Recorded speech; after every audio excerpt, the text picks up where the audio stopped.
Shalom, I'm Richard Peritz, and our show today will focus on the hands-on historic role the Jewish National Fund has played in the development of the land of Israel. The JNF was founded in the year 1901, and it began with land reclamation and the planting of forests, and today, with new concerns such as major water shortages in Israel, the challenges facing the JNF and Israel as a whole are perhaps greater than ever before. Our guest today is Beckie Fischer, who will share her thoughts on these subjects and others. But first, we have a report from Israel right after these messages.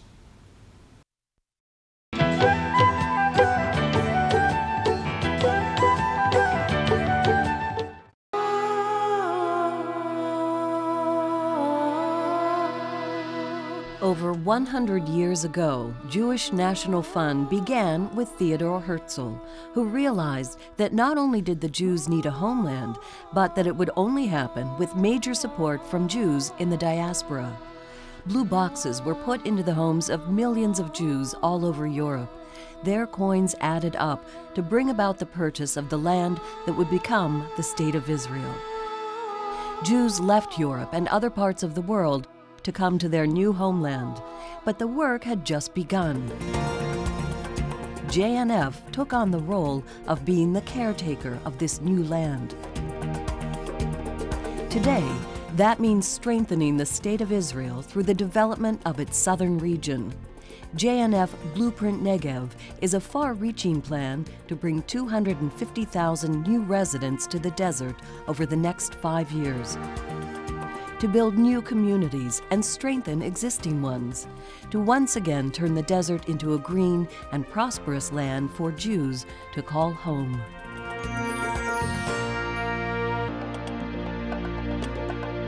The Blueprint Negev campaign is a long-term vision to bring new life and prosperity to the Negev through strengthening existing communities and establishing new ones in the undeveloped desert. These new communities will bring young people to the area and help reverse the trend of young people moving. The goal is to bring 250,000 people to the Negev in the next 5 years, 500,000 in the next 10.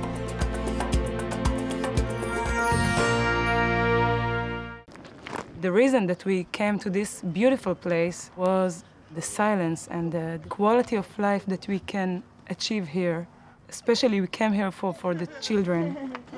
First, it was nothing here, and we thought, okay, we must give it a chance. It's a big challenge, and we take it in both of our hands and we just do it.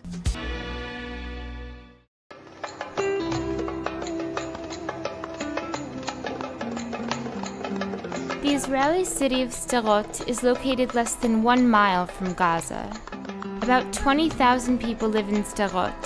3,000 of them are school-aged children. Palestinian terrorists first fired rockets at Sderot from the Gaza Strip in 2001. Over 8,000 rockets have been fired during the last 8 years. In recent months, rocket fire has become an almost daily event. There have been some days that 50 rockets were launched from Gaza into Sderot. Often, the rocket fire is timed for the early morning when the children are on the way to school. At least 75% of the children in Sderot between the ages of 4 and 18 suffer from nightmares, loss of appetite, and problems in school because of the frequent attacks. Every time rockets are launched, the town-wide alert known as Tseva Adom or Code Red sounds.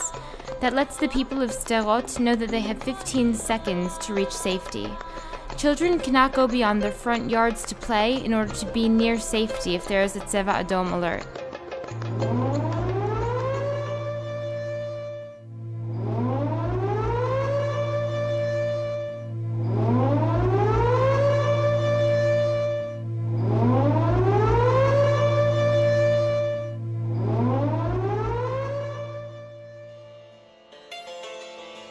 The aim of the terrorists is to frighten the people of Sderot away from their homes but most of the residents of Sderot have decided not to give in. They will not leave their land. Some have no choice. But like kids everywhere, the children of Sderot need a safe place to play and be with their friends.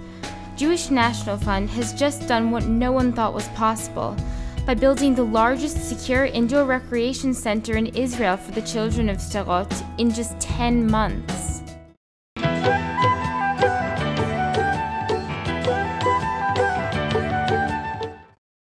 With us now is Beckie Fischer. Beckie, it's a pleasure to have you on the Shalom Show. Nice to meet you too. Thank you. Beckie, you're president of JNF here in South Florida. What motivated you to get involved with Jewish National Fund? I've been involved with Jewish National Fund for almost 7 years now. I got involved nationally with the Makor Leadership Group, which is made up of leaders from all over the country. We travel to Israel once a year on a mission, and following about 3 years of my national involvement, I was asked to become president of Broward County, which I'm now going into my 4th year. Beckie, in general terms, how do you see the challenges facing Israel and Jewish National Fund at this time in history? Well, I've been involved in Jewish life for more than 30 years. And I think there have been many, many periods over the last 30 years that we have considered it to be among the most challenging times for Israel and the Jewish people. I think today many folks would say that one of the greatest challenges is the government of this country today and its relationship with Israel and the politics behind what's happening in Washington, D.C. I think that it makes it difficult right now because Americans are finding themselves politically aligned one way or another and are very concerned when they're making contributions about where those dollars are going. Jewish National Fund does not take sides politically and stays very focused on its mission, which is as a caregiver of the land of Israel. Taking into consideration that these are tough economic times, we are one of the few organizations that has not found it as challenging to continue to raise funds because we are very singularly focused on the land of Israel. And our mission has been to change the lives of the people that live in Israel, to focus on the land. We are one of the few environmentally focused organizations, and I think that for those of us that are involved with it, continue to find it to be a very exciting, ever-changing organization. And from my perspective, it's not an organization that is either internally or externally politically driven. I have been doing this for more than 7 years now and find it as exciting and as fun as I ever did. I have been involved in Jewish life in Broward County for more than 20 years. And of all the Jewish organizational work that I've done, JNF is the one organization that I believe I will continue to be involved with for a very long time. It's a very special organization. It's a place that my children have found a home for. My daughter has been to Israel 3 times now with different projects with Jewish National Fund. My son spent 6 weeks there with one of the JNF partners, the Mas High School in Israel. And it's great to be able to do something that my children also feel a part of. And interesting that Israel plants more trees, whereas other countries are defoliating the earth to some degree or another. Israel actually plants more trees than I think any other country on earth. Israel is the only country in the world to have finished the century with more trees than it started with. That is correct. Interesting. JNF has planted more than 240 million trees in the last 100 years. You know, I was on the Golan Heights doing a show a while back, and this may be slightly politically incorrect, but what can I do? And I was standing there on a road up in the Golan, and on one side were vineyards planted by Israelis, and the other was barbed wire and mines planted by Arabs. And I was saying, they both claim to love the land. One plants life, the other plants death. And I cannot avoid mentioning that in recent wars and prior to these, whereas historically Jews and Israelis have planted trees in the Holy Land, those who also claim to love the land, the Arabs actually burn them. So tell us a little bit about that fact, which people don't usually like talking about, but happens to be a fact. I have been to Israel 7 times with Jewish National Fund, and on each trip it has called home to me the fact that Jewish National Fund and Israel are truly caretakers of the land of Israel. You only need to stand in the north and look across to Lebanon, stand in the south and look to Egypt or to Jordan and see the difference. Whether you're standing on the Israel side and looking over at Jordan where there's barren land, and on the Israel side you're looking at melons and tomatoes and olive trees and pomegranates, and everything is lush and green, and we're working on water issues, and see nothing growing on the other side. And it's not for want of trying to work with the Arabs, and I think probably in the Negev we've had greater success than any place else in Israel.